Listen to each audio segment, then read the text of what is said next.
Meus irmãos, nós sabemos que as tempestades da vida, elas sempre chegam.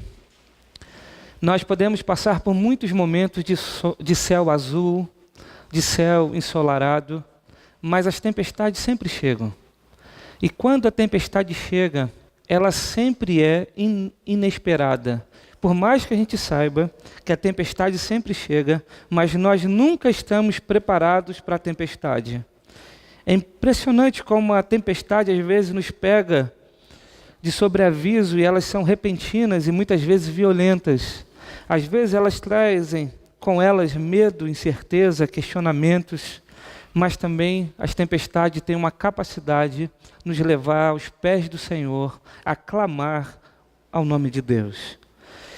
Mas mesmo diante, meus irmãos, dessas sensações, sabemos que Deus está conosco, nos conduzindo em meio ao vento forte e às ondas agitadas, nos levando a um porto seguro e nos revelando o seu poder em meio às tempestades. É sobre esse assunto que eu quero compartilhar com os irmãos, à luz desse texto de Marcos capítulo 4, a partir do verso 35. A palavra de Deus diz assim: Naquele dia, ao anoitecer, disse ele aos seus discípulos: Vamos para o outro lado. Deixando a multidão, eles o levaram no barco, assim como estava. Outros barcos também o acompanhavam. Levantou-se um forte vendaval, e as ondas se lançavam sobre o barco, de forma que este foi se enchendo de água. Jesus estava na popa, dormindo com a cabeça sobre um travesseiro. Os discípulos acordaram e clamaram: Mestre, não te importa que morramos? Ele se levantou, repreendeu o vento e disse ao mar: Aquiete-se, acalme-se. O vento se aquietou e fez-se completa bonança. Então perguntou aos seus discípulos: Por que vocês estão com tanto medo? Ainda não têm fé? Eles estavam apavorados e perguntavam uns aos outros: Quem é este que até o vento e o mar lhes obedecem? Amém? Que Deus possa abençoar o nosso coração à luz de sua palavra. Meus irmãos, o livro de Marcos é um livro muito interessante, porque Marcos traz a revelação de Cristo de uma forma progressiva. Nós estamos fazendo a exposição do Evangelho de Marcos e estamos percebendo que Marcos apresenta Cristo não apenas como Messias, mas como o Rei, aquele que desceu da glória, aquele que se fez homem para nos salvar. Mas ele é o Rei dos Reis e veio constituir um reino que é espiritual. Mas é interessante que Marcos, nesta revelação de Jesus, ele também faz um trabalho de um repórter muito apurado. E isso fica muito claro neste texto que acabamos de ler. Porque ele traz consigo, meus irmãos, grande riqueza de detalhes, que nada mais é do que uma demonstração de que o relato que nós acabamos de ler é um relato testemunhal de alguém que presenciou ou viveu esta história. Esta história não é uma história inventada, e nós podemos comprovar isso a partir dos detalhes que parecem ser irrelevantes à narrativa. É tão interessante que há um teólogo anglicano, historiador, teólogo, um investigador do Novo Testamento, um inglês, que é especialista na cristologia do Novo Testamento e no Evangelho de João, Richard Balckham, eu não sei se é assim que pronuncia o nome dele. Ele diz o seguinte: uma das marcas de um relato testemunhal é o detalhe irrelevante. História de ficção inventada contém detalhes que conduzem a narrativa adiante ou passam uma mensagem que o autor quer transmitir. Já testemunhas relatam muitos detalhes pelo simples fato de se lembrarem deles. É bem verdade que os escritores de ficção de hoje, em geral, acrescentam detalhes às suas histórias para deixá-las mais realistas, mas não era dessa forma que as lendas se formavam nos tempos antigos. O que Richard está dizendo é que o relato de Marcos capítulo 4 é um relato testemunhal.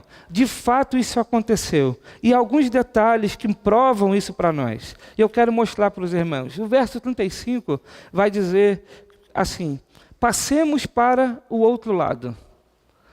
O texto, o verso diz que Jesus diz para os seus discípulos, vamos para o outro lado. O versículo 36 diz que outros barcos o seguiam. Veja, um outro detalhe na narrativa. Verso 37 diz que Jesus, porém, estava na popa, dormindo sobre um travesseiro.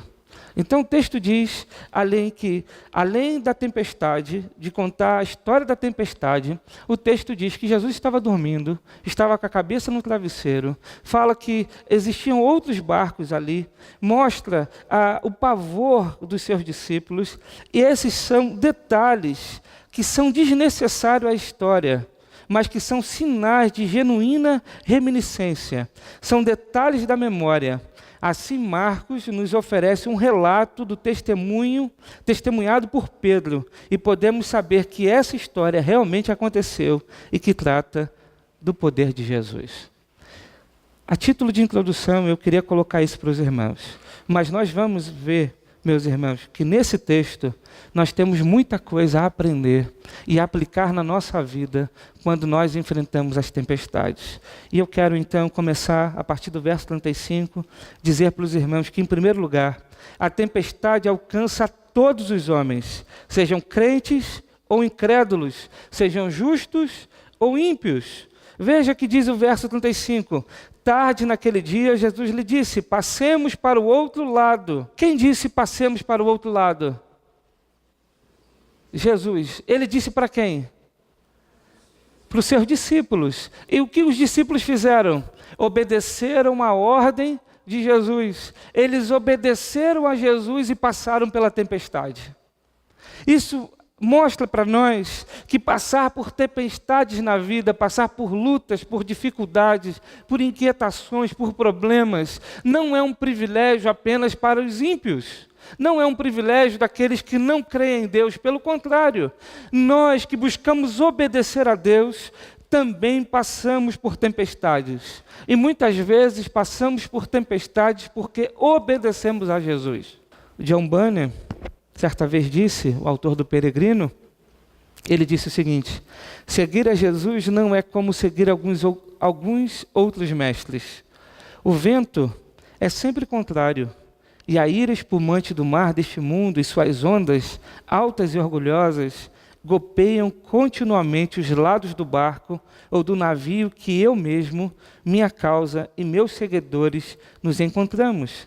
Portanto, que não ponha a pé neste nau aquele que não deseja correr riscos e que tem receio de se arriscar e morrer afogado.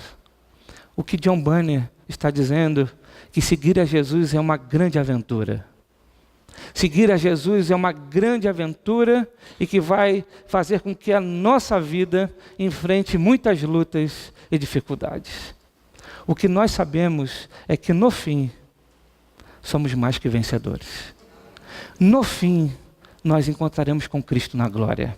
No fim, todos os problemas passam, mas nós prosseguimos porque nós estamos no caminho que nos leva ao Pai.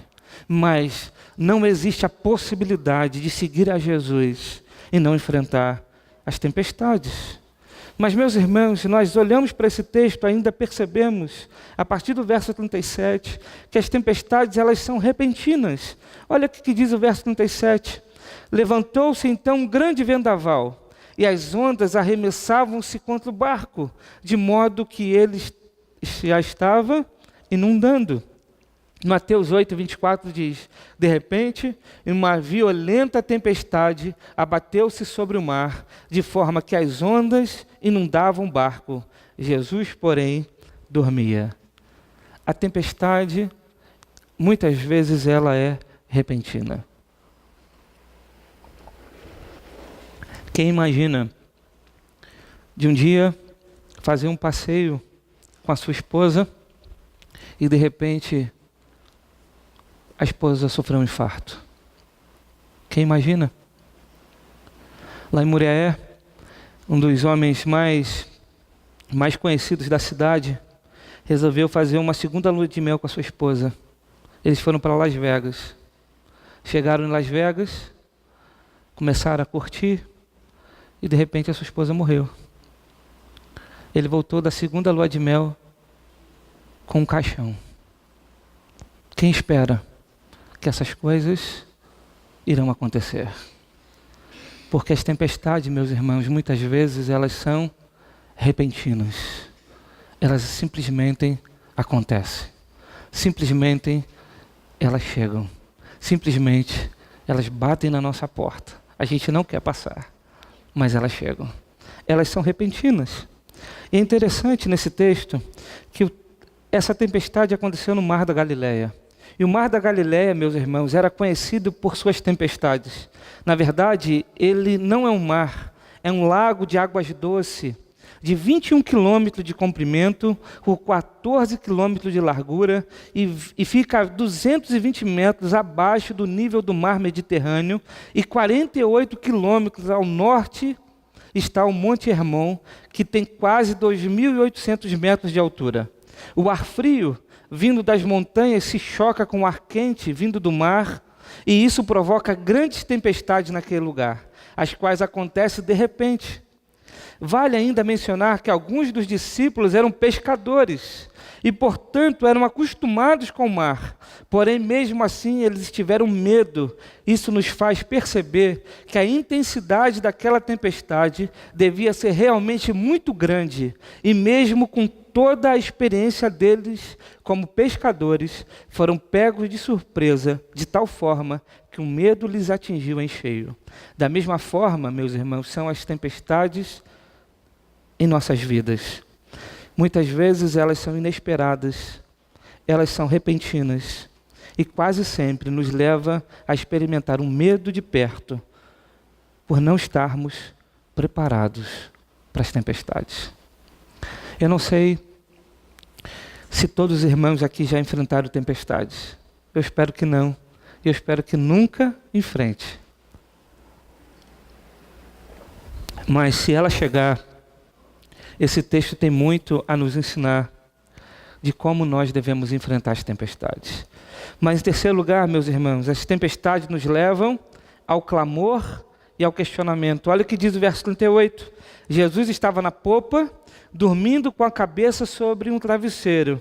Os discípulos o acordaram e clamaram: Mestre, não te importa que morramos? Veja que a tempestade levou os discípulos a clamar a Cristo, a acordar a Cristo e dizer: Cristo, Jesus, Mestre, será que tu não importa conosco? Será que não te importa que morramos? Os discípulos clamam a Jesus e questionam. E quantas vezes, diante das tempestades, nós agimos desta forma? A nossa primeira palavra de clamor: Senhor, misericórdia de nós. Senhor, abençoe a nossa vida. Senhor, nos livra da tempestade. Senhor, derrama sobre nós a tua graça. Senhor, seja o socorro bem presente. Senhor, nos ajude no tempo da angústia. Senhor, nos tira da tribulação, nos livra desse problema. Mas nós somos capazes, meus irmãos, de sair do clamor ao questionamento e dizer: Senhor, será que tu não está vendo o que está acontecendo comigo? Será que o Senhor não sabe da minha situação? Será que tu não conhece as tempestades que estão chegando sobre a minha casa? Será que o Senhor não vai fazer nada? Será que o Senhor está dormindo? Meus irmãos, as tempestades têm o poder de nos levar ao clamor e ao questionamento. Os discípulos apavorados clamaram por socorro e pediram ajuda a Jesus. Diante daquela tempestade, eles sabiam que as experiências que possuíam no mar eram insuficientes para resolver o problema. Entretanto, ao perceberem que não tinham controle do barco e muito menos da tempestade, clamaram a Jesus. O que a gente aprende nesse texto? Que muitas vezes a nossa experiência de vida, a nossa experiência forjada pelo tempo, por conta das dificuldades que já enfrentamos, não é suficiente para fazer com que nós tenhamos o controle da vida e o controle das tempestades. Quando a tempestade chega, nós temos a certeza e a convicção que a vida não está no nosso controle. Se há alguém que pensa que tem um controle da vida, quando chegar a tempestade, você vai saber que você não tem controle de absolutamente nada. Porque quando a tempestade chega, você se sente impotente, porque há muitas coisas que você não é capaz de resolver. E só quando a dificuldade chega, é que você tem a sensação e pode comprovar que a vida não está nas tuas mãos. E aí eu te pergunto, como nós podemos viver então, achando que temos controle das coisas? Como nós podemos viver então, achando que podemos fazer planos de ir para cá e para ali? Como diz Tiago, se Deus quiser, isso vai acontecer. Se Deus quiser, nós vamos conquistar. Se Deus quiser, nós vamos realizar. Se Deus quiser, a gente vai acordar amanhã. Nós, meus irmãos, temos que perder muitas vezes a prepotência que é marca registrada do ser humano, de achar que o ser humano tem o controle de alguma coisa. Nós achamos às vezes que dominamos a própria vida, mas as tempestades provam para nós que isso não é possível. Mas em quarto lugar, Jesus tem poder para acalmar as tempestades. Jesus tem poder para acalmar as tempestades. O verso 39 diz: ele se levantou, repreendeu o vento e disse ao mar: aquiete-se, acalme-se. O vento se aquietou e fez-se completa bonança. Meus irmãos, o texto do verso 39 é um texto extraordinário, porque ele demonstra o poder de Jesus. O extraordinário poder de Jesus, ao ponto de controlar a tempestade. O texto diz que Cristo levanta e ele dá uma ordem ao vento. E ele diz ao vento: aquiete-se, acalme-se. E o texto diz que o vento obedece. O vento se aquietou e fez completa bonança. Meus irmãos, é tão extraordinário que quando uma tempestade se acalma, o mar ainda por um tempo fica agitado. Certo? Mas o texto diz que se fez completa bonança. Jesus acalmou a tempestade e acalmou o mar com uma ordem. Você consegue acreditar nisso? Esse é o poder de Jesus. Há muitos que vão tentar desmerecer o poder de Jesus e vão tentar explicar esse texto de alguma forma para mostrar que não é um milagre ou não é manifestação de poder. Mas nós vimos que este texto há tanta riqueza de detalhes que provam para nós que esse texto não é forjado, não é um texto inventado, mas é um texto testemunhado pelos discípulos de Jesus. Jesus tem o poder de acalmar a tempestade. Tem uma história antiga, eu não sei se os irmãos já ouviram, a história de Canuto. Já ouviram? É um rei dinamarquês do século XI. A história diz assim: seus súditos estavam lhe bajulando o rei excessivamente. O rei então caminhou até o mar e disse: por acaso eu sou divino? Perguntou aos súditos. Ele virou para o mar e disse: aquieta-te. E o mar não parou. Com isso ele estava dizendo: somente Deus pode acalmar o mar. Eu não posso, eu não sou Deus. O rei então caminha-se ao mar e ele dá uma ordem ao mar: fica quieto, mar. E o mar não ficou quieto, porque nós não temos o poder de Jesus. Mas Jesus virou para a tempestade e disse: aquieta-te. E a tempestade se acalmou. Isso prova para nós que Jesus tem o poder de Deus. Isso prova para nós que Jesus é Deus. Nós não cremos num Jesus que era apenas um mestre. Nós não cremos apenas num Jesus que era um profeta. Nós não cremos que Jesus era apenas um homem histórico. Nós cremos que Jesus é Deus. Por isso nós nos reunimos todos os domingos para adorá-lo, para bendizê-lo, porque Jesus é Deus, digno de louvor e de adoração. Jesus, meus irmãos, tem o poder de acalmar qualquer tempestade. E talvez você esteja enfrentando uma tempestade terrível. Uma tempestade que parece que não tem fim. Que chegou, está sobre a sua casa, sobre sua vida. E parece que ela não tem fim. Parece que Jesus está dormindo num barco. Mas eu quero dizer para você que Jesus tem todo o poder de acalmar a tempestade. Confie no poder de Jesus. Confie, meus irmãos, que Jesus tem o poder de acalmar a tempestade. O texto ainda continua, e ele vai dizer o seguinte, no verso 40.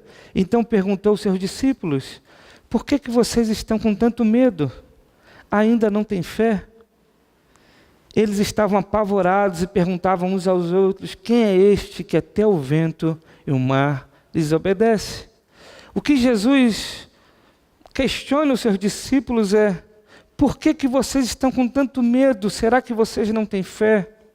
Meus irmãos, a questão aqui não é que aquele que tem fé não tem medo.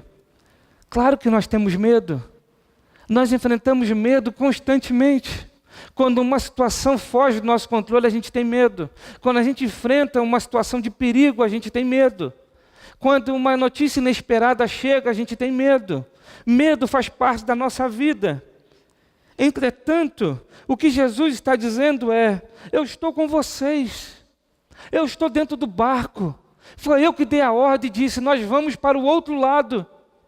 E vocês estão comigo dentro do barco e ainda vocês têm medo? O que Jesus está questionando é, aonde está a fé de vocês? Esta é a questão do texto. A única segurança, meus irmãos, em quinto lugar, que temos diante da tempestade é Jesus.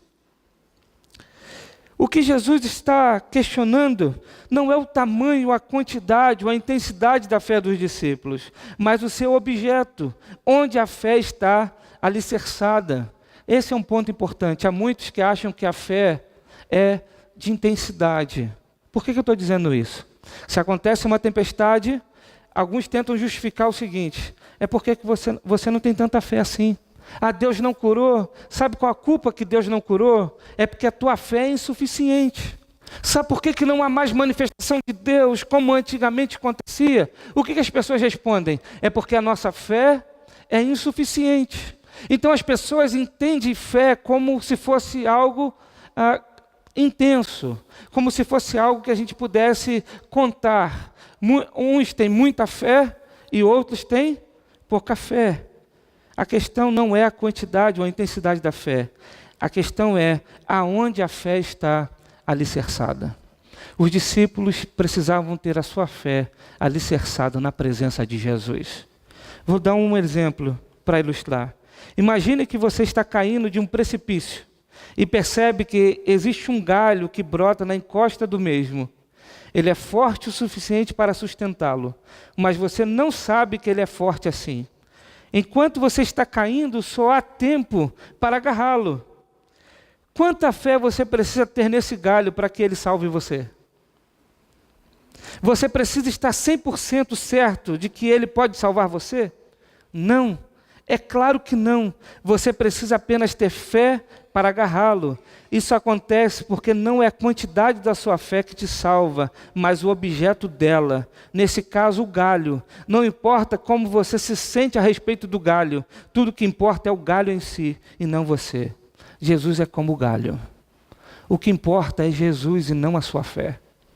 O que importa é o objeto da sua fé, não a quantidade da sua fé. O que importa é onde a sua fé está alicerçada. Se nós pesquisarmos no Brasil, todo mundo diz que tem fé, mas quantos têm a fé em Jesus? Quantos têm a fé alicerçada em Jesus? Quantos acreditam que só Jesus é o caminho, a verdade e a vida? Quantos creem de fato que Jesus é Deus? O importante, meus irmãos, é aonde está a nossa fé. E aí o texto ainda mostra para nós que os discípulos ficam apavorados. E ele pergunta uns aos outros: quem é este que até o vento e o mar lhes obedecem?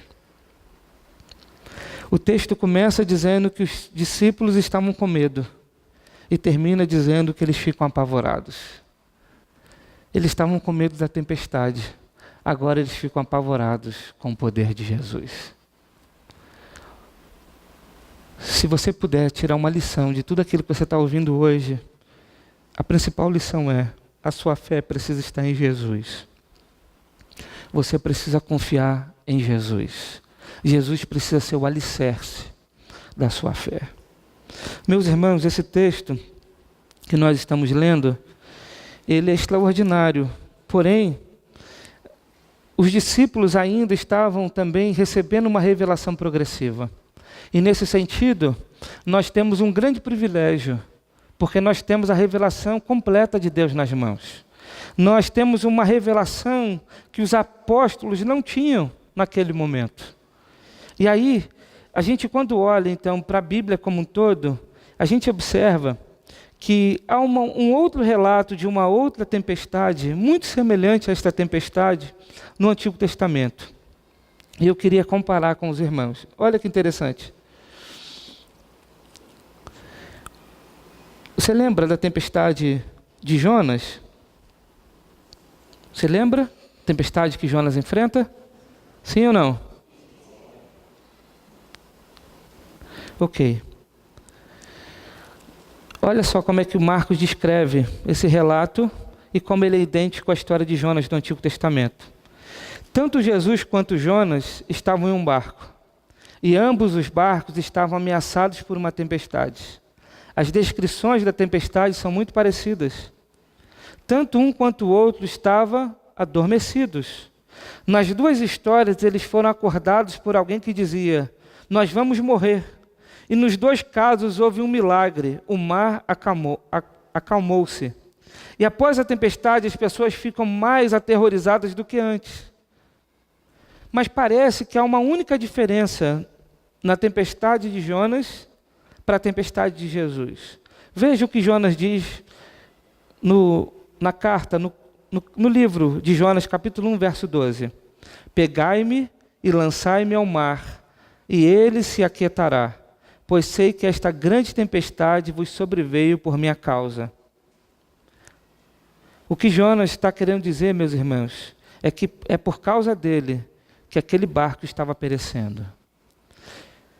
Mas aí, aqueles homens clamaram a Deus e disseram, olha o que diz o verso 14, nós te rogamos, ó Senhor, que não morramos por causa da vida deste homem, e que não nos culpe pelo sangue inocente, porque tu fizeste o que te agrada, ó Senhor.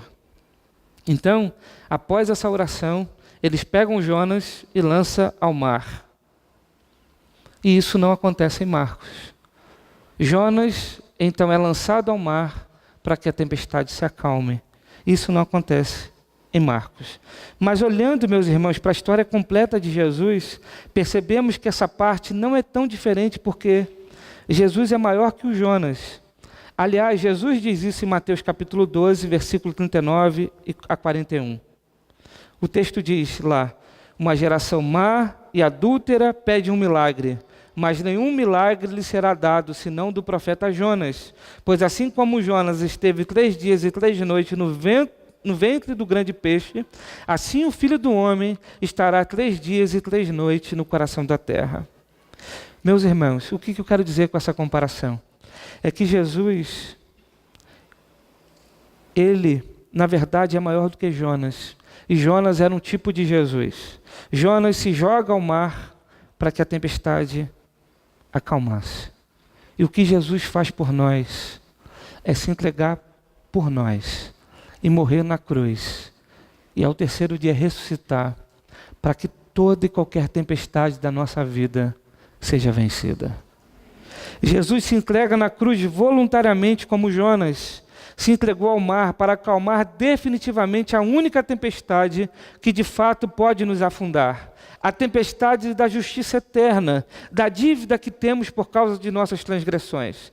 Ele se entregou por nós e sofreu a maior de todas as dores. Levou sobre si os nossos pecados, sofreu a morte e tomou o cálice da ira de Deus. Se ele se entregou de cabeça nessa tempestade, por amor a cada um de nós, em nenhuma outra tempestade, por mais violenta e inesperada que seja, é capaz de manchar o amor de Jesus por nós. Ainda vivemos no balançar das ondas, mas Ele está conosco, e um dia definitivamente todo o vento e todo o mar se acalmará e viveremos em completa bonança.